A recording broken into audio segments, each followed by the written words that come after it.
Welcome back to the Mad Genius Thesis. We're diving into a topic that's both fascinating and a little bit, well, edgy. Edgy? Yeah, you know, the whole connection between creativity and mental illness. Ah, yes, that age-old question. Are brilliant minds more prone to darker thoughts? Right. And to help us unpack this, I've been digging into this book, Divine Madness. It's by Jeffrey A. Kottler. I've heard good things about it. It's pretty intense. It profiles 10, iconic artists from different times and fields. And they all struggled mightily with mental health issues. Oh, wow. So we're talking like big names. Oh, yeah. Sylvia Plath, Virginia Woolf, even like Charles Mingus and Brian Wilson from the music world. Wow. Yeah, those are some heavy hitters. What kind of struggles are we talking about here? Well, you know, the whole spectrum. Depression, bipolar disorder. Addiction. You name it. Heavy stuff. So does the book argue that there's a direct link between their creativity and their struggles? It's not so cut and dry. Kottler presents a lot of evidence suggesting there might be a connection. Yeah. But he also explores the other side, you know, the arguments against that idea. Makes sense. It's a complex issue for sure. Definitely. One of the things that jumped out at me was this anecdote about Vaslav Nijinsky. The dancer. Yeah, him. Like early 1900s, super famous. So picture this. He's on stage at the height of his career, and he has this complete mental breakdown right there in front of the audience. Hey, gosh. Starts ranting about war and stuff, then just collapses. Talk about a blurring of the lines between artistic brilliance and, well, psychological turmoil. Wow, yeah. That's a powerful image. Right. And it kind of sets the stage for the whole book, because Kottler asks this question: is there a real link between genius and mental illness, or is it all just a romanticized myth? That's the million-dollar question, isn't it? So how does he go about tackling that? Well, he starts by laying out some hard data. Yeah, research shows that artists and musicians have significantly higher rates of mental illness compared to the general population. Interesting. Right. So it's not just anecdotal. There are actual statistics backing this up. So it's not just a feeling, there's actual evidence. Exactly. And then he adds to that this whole list of famous creators who battled these conditions. Like I mentioned, Sylvia Plath, Virginia Woolf, Ernest Hemingway. Yeah, you said those names. Some serious talent right there. And it wasn't just like eccentricity. These were real struggles. Plath, for example, battled severe depression her whole life, eventually took her own life, tragically. Oh, wow. Virginia Woolf, similar story, lifelong struggle with mental illness, tragic end. Ernest Hemingway, same thing, descended into, like, madness, suicide. It's heartbreaking, really, to think of the pain behind the art, you know? Yeah, and Kottler really emphasizes that these weren't just quirky personalities. This was real suffering. Makes you think about that whole idea of the tortured artist. Like, is it really a thing, or is it just, a harmful stereotype? That's a good question. And Kottler delves into that, too. He brings up this concept of divine madness. Like, the ancient Greeks believed there was this connection between creative genius and, well, a touch of insanity. Oh, yeah, I've heard of that. Right. But Kottler acknowledges that this idea, while intriguing, can be problematic because it kind of romanticizes mental illness. And for many of these artists, the price they paid was incredibly high. That's true. Romanticizing it can trivialize the real struggles people face. Exactly. So it's a delicate balance, acknowledging the potential connection without glorifying the suffering. I hear. So we've got these individual stories, and we've got the data. But Kottler also looks at possible biological explanations.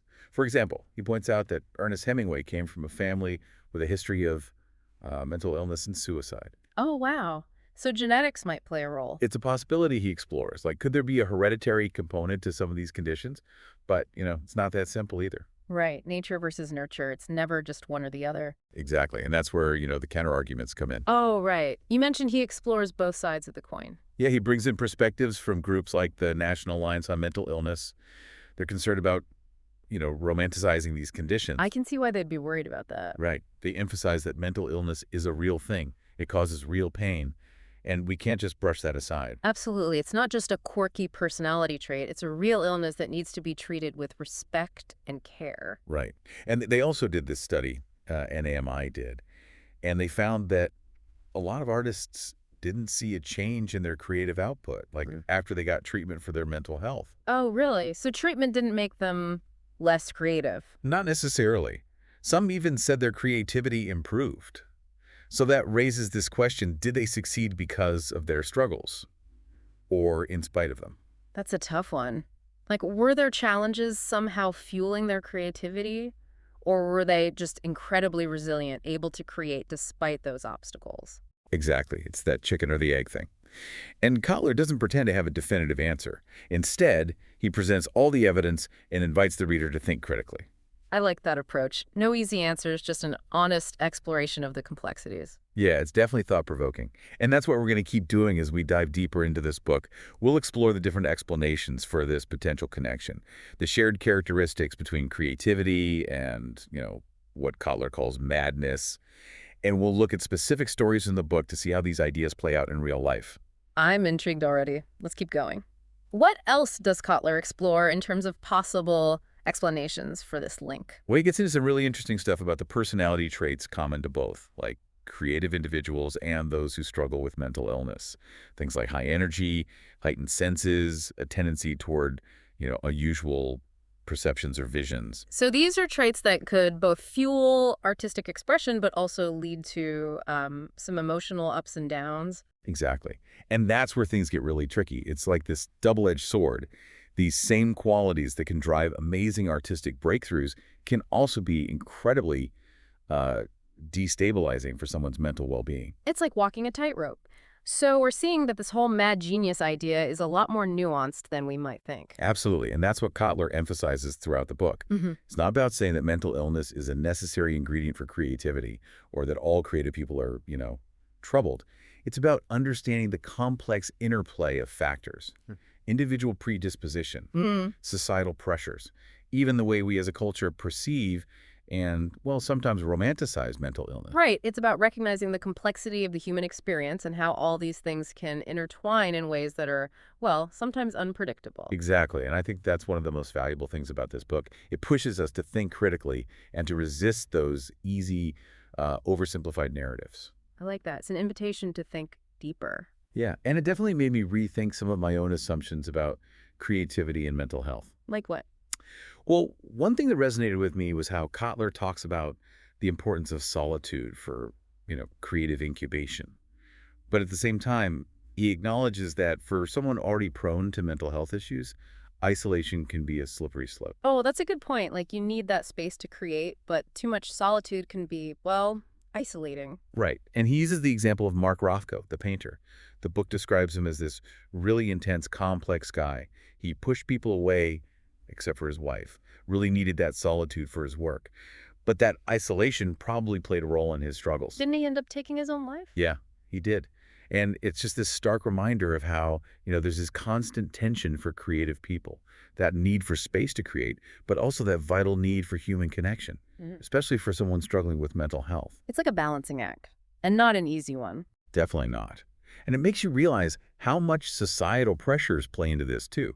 Like, Kottler talks about how the times these artists lived in and the expectations placed upon them could really impact their mental well-being. I could see that. Like Charles Mingus, the jazz musician. He wasn't just dealing with the pressures of being this creative force. He was also navigating the racism he faced as a black man in America back then. Right. You can't separate those things from the conversation about mental health. Exactly. And it makes you wonder how much those societal factors contributed to the struggles these artists faced. Absolutely. We can't ignore the role of, systemic issues and how they impact individual well-being. Right. And then you have someone like Judy Garland. Kottler paints this picture of how the demands of Hollywood, especially for a child star, really took a toll on her. That pressure to perform, the lack of a stable home life, it all fed into her struggles with addiction and mental health issues. Wow. It makes you wonder, how much of what we perceive as the mad genius is actually shaped by those external forces, those cultural narratives and expectations. Right. Like, did that pressure to live up to this image of, the tortured artist actually make their struggles worse? That's a really interesting question. It's like a self-fulfilling prophecy almost. Exactly. It's like this cycle. We romanticize the tortured artist. Then we point to these individuals as proof that creativity and suffering are, inseparable. But it's way more complicated than that. And I think that's what Kottler is trying to get at. It's not about saying mental illness is a good thing or that it's a requirement for creative genius. It's about understanding how these things can be connected, but in a much more nuanced way. Absolutely. And he also reminds us that mental health care has come a long way since, the times when these artists were living. Would things be different for them today? That's a tough one. Do you think they would have been able to create such powerful work if they'd had access to modern treatments and therapies? I don't know. It's like, would Sylvia Plath's poetry have been as raw and intense if she hadn't been wrestling with those dark emotions? Would we even have the bell jar? Right. And what about someone like Hemingway? Would his writing have lost some of its, well, grit if he'd been able to address his depression and trauma more effectively? It's really hard to say, Yeah. but it's definitely something to think about. How might mental health treatment, which is obviously a good thing in so many ways, have changed the artistic landscape? It's a fascinating question, and one that we'll continue to explore as we dig deeper into Kottler's book. We'll look at specific examples of how these artists navigated their challenges, the treatments they received, and the impact it had on their creative output. Already looking forward to it. It really makes you think, doesn't it? It does. Would treating those conditions have taken away from their art? Exactly. Like, would medication have, Kottler edge? yeah, or would therapy have kind of smoothed out the rough edges of their personalities? The very things that made them so unique. Right. And those unique qualities, those raw aspects, maybe those were what fueled their creativity. I see what you mean. So it's like, would we even have those masterpieces if they hadn't struggled the way they did? Tough question. It is, isn't it? And it's not just about the treatments themselves either. Oh, you mean The support systems? yeah. Like, did they even have people they could rely on? Many of them were pretty isolated, Yeah. dealing with the pressures of fame and, well, the creative process itself, often with very little support. Like Rothko again. Seems like he really needed that solitude to create. Yeah, but it's a double-edged sword, right? For sure. What if he'd had, a stronger support network? People who understood him? Maybe things would have turned out differently? Maybe. And then you've got someone like Judy Garland. Oh, yeah. Her whole life was just shaped by Hollywood, Yeah. the pressure, the lack of a stable family. All that contributed to her struggles. It's heartbreaking to think about. It is. Makes you wonder, if she'd had a more nurturing upbringing, could she have coped better? Who knows? But it highlights how important it is to have that support, especially for those in the public eye. And it makes me think about another thing Kottler talks about, addiction. Oh, yeah. It comes up a lot in these stories, doesn't it? It's like this recurring theme Like they were turning to drugs and alcohol to numb the pain. to escape the pressure. Like take Lenny Bruce, for example. Oh, yeah. Brilliant comedian, pushing all those boundaries. But battling heroin addiction. And it ultimately took his life. Makes you wonder, was the addiction fueled by, the demands of his career? The societal pressures? And then you have Marilyn Monroe struggling with prescription drugs. And her doctors were enabling it. It's tragic. Shows how even well-intentioned treatments can go wrong. Underscores the need for ethical, informed care. Absolutely. Kottler also brings up the idea of familial mental illness. Oh, right. Like Yeah. a genetic predisposition? Yeah, several of the artists had family histories of mental illness, even suicide. Hemingway, for example. Exactly. Makes you wonder about that nature versus nurture debate. Right. Is it destiny or is it environment or, some combination? It's a complicated question. It is. And Kottler explores it, without offering any easy answers. He does raise some interesting points, though. Like, could a family history of mental illness create a kind of sensitivity? A heightened awareness of, the darker side of life. Yeah. Mm-hmm. And maybe those sensitivities could be channeled into art. That's an interesting thought. It's not about saying mental illness is inherited, but that certain traits, maybe certain ways of experiencing the world, might be passed down. And those traits, while potentially leading to struggles, might also contribute to creativity. Right. And it's not all darkness either, right? You mean The intensity of emotions. Oh, yeah. That can run in families, too. And that intensity can manifest in, both positive and negative ways. For sure. But it can also be a powerful source of, creative energy. Exactly. And Kottler talks about how many of these artists shared certain personality traits, too. Like high energy, Yeah. emotional expressiveness, spontaneity. Oh, those unusual perceptions. Right. Like they're wired differently. More sensitive, more in tune with the world. And those same qualities that allow them to, see and feel things so deeply, those same qualities can make them more vulnerable. To emotional turmoil. Exactly. It's that double-edged sword we keep talking about. Their gifts and their struggles, they're intertwined. And it makes me wonder about the creative process itself. Hmm. Is it inherently, difficult, Yeah, Kottler hints at that. like pouring your heart and soul into your art. Could that be triggering for someone who's already struggling? It's a paradox, isn't it? Creating can be therapeutic, but the intensity of it, the vulnerability it demands, can take a toll. Especially when you think about the themes these artists explored. Like Plath's poetry, all that darkness and pain. Woolf's exploration of the fragility of the mind. Even Brian Wilson's music, that underlying sense of unease. Did confronting those emotions through their art, like, make their own struggles worse? Or was it the other way around? Did their struggles fuel their art, give it that raw authenticity? That chicken and egg thing again. I know, right? It's hard to say what came first or if it's even possible to separate those things. But the point is, it's complicated. Absolutely. And I think what Kottler is trying to do is just highlight that complexity, the way creativity and mental health can be both intertwined and in constant tension. Like a delicate dance. Finding that balance between, the creative fire and well-being.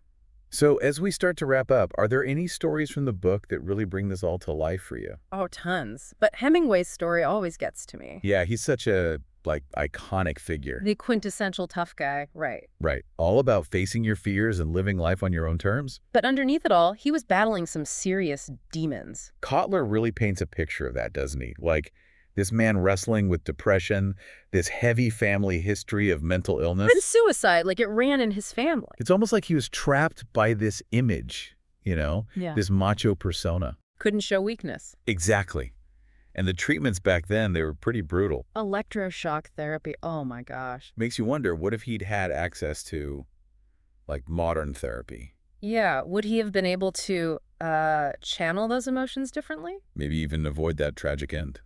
It's hard to say. But Brian Wilson's story, that one gives me hope. Oh, yeah, the Beach Boys. He had some serious struggles, too. Hallucinations, drug addiction, the whole 9 yards. And then there's that whole thing with his therapist, Eugene Landy. Oh, boy, that's a controversial one. Right. Some people say Landy's methods were, well, kind of unethical. Yeah, Kottler doesn't shy away from that. But the thing is, Landy did help Wilson, at least in some ways. Got his addictions under control, helped him get back to making music. It's complicated, right? Like, was it worth it? Tough to say. But Wilson's story shows that recovery can be messy. It's not always a straight line, that's for sure. There can be setbacks, unconventional approaches. Questionable characters, even. But the point is, Wilson found his way back. And he's still creating, still making music, even while managing his challenges. It's inspiring. There's that it's possible, to find healing, to live a meaningful life, even with mental illness. And to keep creating. Exactly. It all comes back to finding the right support. The right treatment. And having access to those things in the first place. Which is something we as a society need to do better at. For sure.